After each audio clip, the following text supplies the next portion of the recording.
I messed up by telling my parents about my inheritance. Plus update. Original post. My 36 female sister died 6 months ago from a heart condition.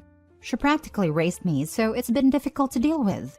I'm in my final year of university and have failed every single class this semester. She'd be disappointed, but it is what it is. My sister never married and never had children. I lived with her near campus. She ran her successful side business and I got to help her occasionally as a paid intern. She worked a lot, but not to support us. She just wanted to retire by the time she was 40. She would have been done in 4 years, and her heart had to fail her first. When she died, her attorney read her will to me. She had left everything to me. She had a generous amount of money put away for her retirement, and side accounts for various activities for her retirement. I did not know that she had made several real estate investments, so she could continue living a comfy lifestyle once she retired. She left her 2006 Subaru to me and willed our current house to me as well. She left nothing to my parents, but as they didn't know she had assets, they willingly paid for the funeral and any other associated costs.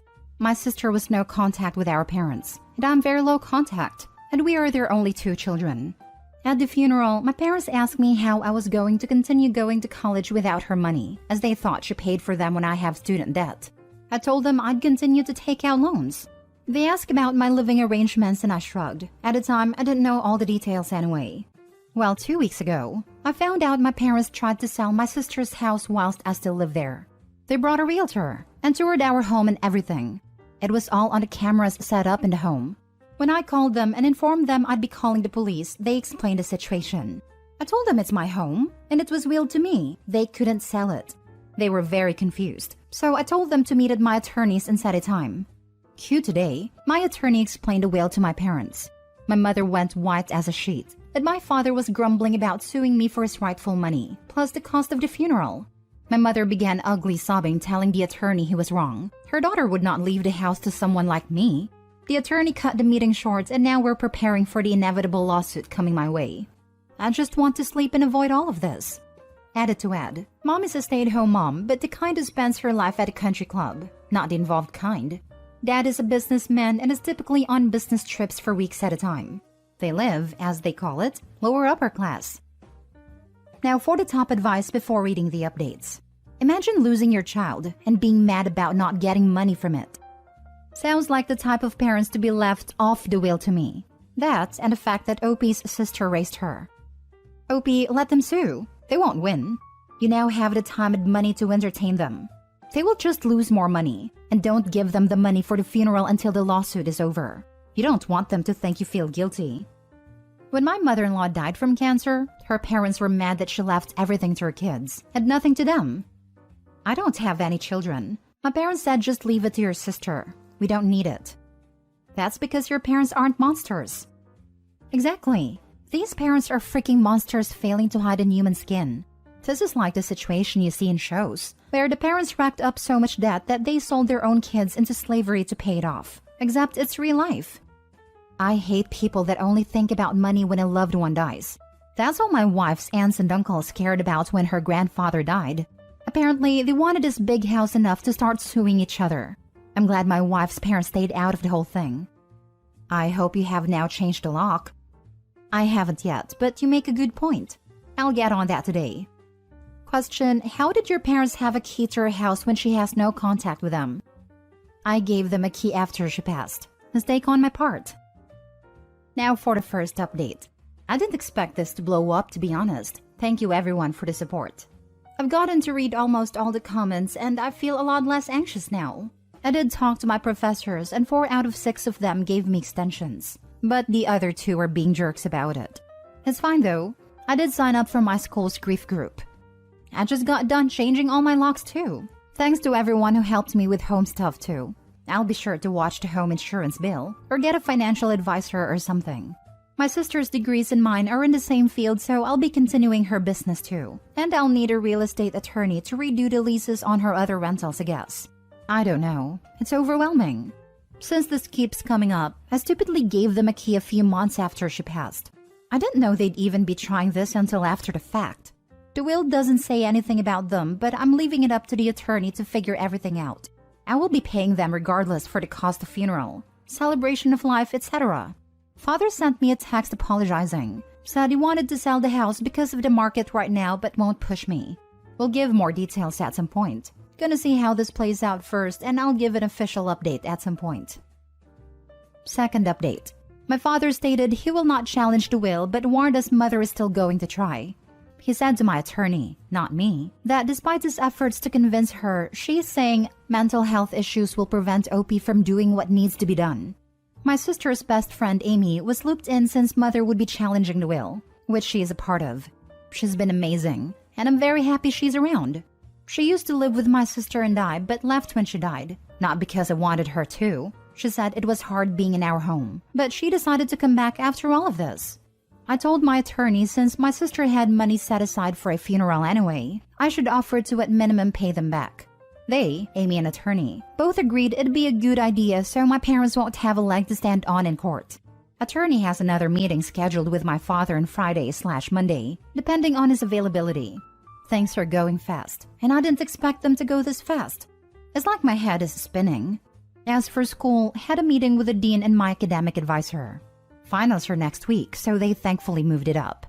I explained the situation to them and they were apologetic and let me know they'd talk to my teachers. The dean got back to me today and said the teachers weren't willing to compromise and ultimately it was up to them. He suggested I get the withdrawal for the classes so I'll drop those classes. I'm taking a semester break too, as a lot of you suggested. Oh, and for the Reddit user who said to offer free housing for the first year as a scholarship, Amy thought it would be a great way to honor my sister. Not sure the process for that, but Amy said she'd help me figure it out once I'm out of school. I'm happy Amy's back at home. Doesn't feel quite as empty as it did before. I'll update again if there's any other developments. But for now, I'm gonna log out and let my attorney handle this. Thank you everyone for the advice. Grief screws with people, eh? Sounds like your dad has calmed down, but your mom has got her eyes on a payload. With time, hopefully it all settles without costly court drama. Good luck. Someone recommended reading stuff on r/justnomother-in-law, and a lot of the stories have behavior that my mother exhibits, so it wouldn't shock me if she was one of those. I'm still being wary of Dad because he is a businessman and this could be another trick. But for now, it is what it is. He might have only gone along with it in the beginning to keep peace with your mom. Or he may be playing the good cop. It's odd that he still tried to convince her to sell the house because of the market. Why would that matter to him if he's not going after any of her money? The sister said she wanted the house to be used for student housing. Why would he advocate going against her wishes? Seems fishy to me. Might be a good idea to find a therapist/counselor to help you through all this. Dealing with the loss of a close family member is hard enough, but adding the stress of dealing with the extra legal drama isn't making it easier. Check with your lawyer. But if your mom tries to pull the mental health card to gain control, you'd potentially have them as a witness to counter your mom's mental health shenanigans. Good luck and I'm sorry for your loss. Now for the third and final update. I wanted to keep it mostly vague, but update you all. We settled prior to court for an undisclosed amount. She agreed to drop some things like slander, if I agreed to drop some things like emotional distress. Side note, those are just examples, and most definitely not the things we discussed. We both came to the agreement that I could post whatever the heck I want. Dad pushed the whole freedom of speech stuff. I said I wouldn't let her take it down from me, but honestly, I was just too exhausted from it. I can't go into much detail, but I may make a new account and start posting all the crap my mother has put me through. Since everyone, meaning my parents, knows about this one now. Amy's still being an awesome mama bear, and I was looking into adult adoption or at minimum changing my last names to hers. I want no ties to my parents. Anyway, thanks for the support and love. And yes, my father has been refunded for anything funeral related. Death and money brings out the worst in people. Relatives lining up to get their hands on the assets of the deceased. I have seen this happen a number of times, and it is freaking depressing. To everyone out there, spend the money and get a good quality will written up by a lawyer who knows their stuff. Absolutely this. Husband's father died last year, and it has been an absolute nightmare to deal with his wife. She's kind of been a gold digger for years, and his death has not stopped her. Things rightfully in my husband's name, she's attempted to take her outright stolen. Get the ironclad will. It's worth the money. Also, go through your home about every 6 months to a year and document everything expensive you own. Update the list when you make big purchases. Someday it might really help out your children. This was not done with my husband's father, unfortunately, so some of the stuff his stepmom has stolen are gone forever since there was no good way to prove they existed. Jesus, this is my sister right now. She's trying to keep me out of everything. Retirement fund? Sorry, but I'm listed as a beneficiary. Life insurance? Not only am I a beneficiary, I'm primary while she's secondary. The house? Yeah, so that's in a trust with a total of 5 people in it. I'm the tiebreaker. Mom's jewelry? Mom gave me mine months ago. Loved her face when I purposely wore a specific necklace that was actually worth something to Christmas dinner. My house? Heifer. That's been mine for years. No, we won't be selling it so that we can split the proceeds, because your butt has 6 figures in student loan debt, a shopping addiction, and an inability to live within means. It's my freaking house. I live here. Mom's bank accounts? She messed up there and used Mom's debit in front of our dad, and he financially cut her off. Her excuse? I'm power of attorney. Yeah, so that ended when Mom died. She's an attorney, by the way. I'm watching this crap show like, well, this is gross. I'm keeping receipts literally and biding my time. Probate has a 6-month backlog in our area, and I'm not willing to tip my hand until there's no chance for her to cover her butt. I have my own attorney. Hope that the hot tub and Disney vacation were worth it. Now that she gave her loser mother some money, there's no way that mother would stop. She'll be a parasite looking for OP to torment and get money from still. Since they settled before court, there's probably a paper trail and conditions written down by a lawyer, just in case she tries to go and sue later. She must have a terrible lawyer, cause I see nothing that would make a judge invalidate any part of this will. You can leave your possessions to whoever you damn well please. Last story. Update. Am I the a-hole for telling my brother why I don't talk with our father? Original post. I, 32 male, have not a good relationship with my dad. The reason being the pressure he put me on. If I had anything less than a 90 over 100, he would be disappointed with me and tell me I was a failure and I would never be anyone in life.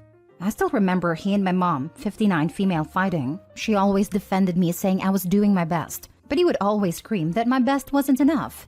When I was 12, I got 83 out of 100 in a math test and I freaked out. I remember coming home crying. Thankfully, my dad was at work, and I begged my mom to not tell my dad. I guess seeing a 12-year-old boy freaking out over a grade that even teacher thought was grade was enough, Mom divorced my dad.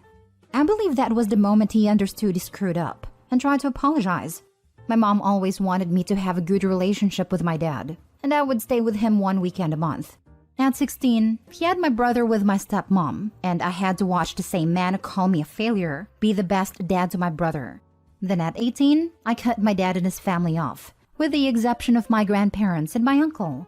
1 year ago, my grandfather passed away, and at his funeral I saw my dad and his family. My dad briefly looked at me and then turned his head down in shame. My uncle came up to me. He said he understood if I did not want to talk to my dad but asked if I would talk with my brother. I said yes, and I met with him outside. We had a great conversation, and in the last year, he has met my wife and children, and we have a good relationship. A few days ago, my brother asked why I don't talk to our dad. I told him what I wrote here and more. In the end, I told him our dad wasn't good to me, but that did not mean he should stop talking to him as well. Yesterday, my uncle called me and said my brother and my father fought because of what I shared with my brother. Now for the top comments before reading the update. Childhood trauma is very hard to move past because it happens in our formative years. I know this from personal experience. You weren't trying to cause problems, just explain why you do what you do. I had the same kind of talk with my brothers about 20 years ago, not the a-hole. That's the worst bit, isn't it? That your real memories and experiences are seen as dredging up the past and causing drama. As if survivors can simply make everyone else comfortable if we'd stop talking about how much pain we're still in years later. Not the a-hole, clearly. That method of thinking makes me shake with fury. It's like people saying that the life of the person who did harm shouldn't be ruined over a mistake. It takes zero account of how the victim will forever carry that trauma. That even after decades of therapy, it can still peek out and mess things up. My favorite line was, keeping the peace. Whose peace? Sure as heck wasn't mine. After all the life experience you have now, you might realize that he was far from perfect. And that when his wife divorced him for treating you badly, he finally took stock of who he was. And because he lost you and his wife due to immature, unreasonable behavior, he changed his ways. The fact that he was still ashamed years later at your grandfather's funeral shows that he matured and has a very active conscience.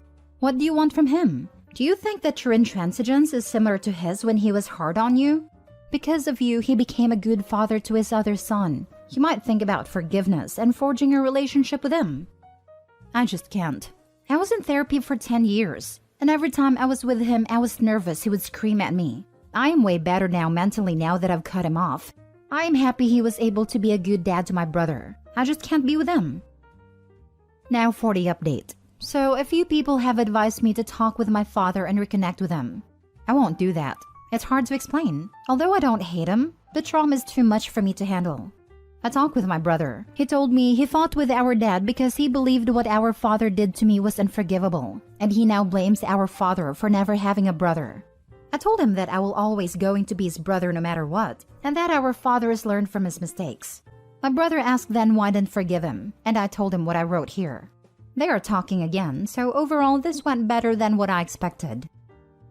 Thank you for the update. Generous of you to acknowledge your father has learned. I can only imagine how bad a trauma must still be. Yes, great update. I get not wanting to reconnect with your father and support your decision to separate yourself. You are being very generous by encouraging your brother to maintain and enjoy his relationship with dad. I can't imagine how hard it must be for you to sit on the sidelines and watch him be the father he should have been to you.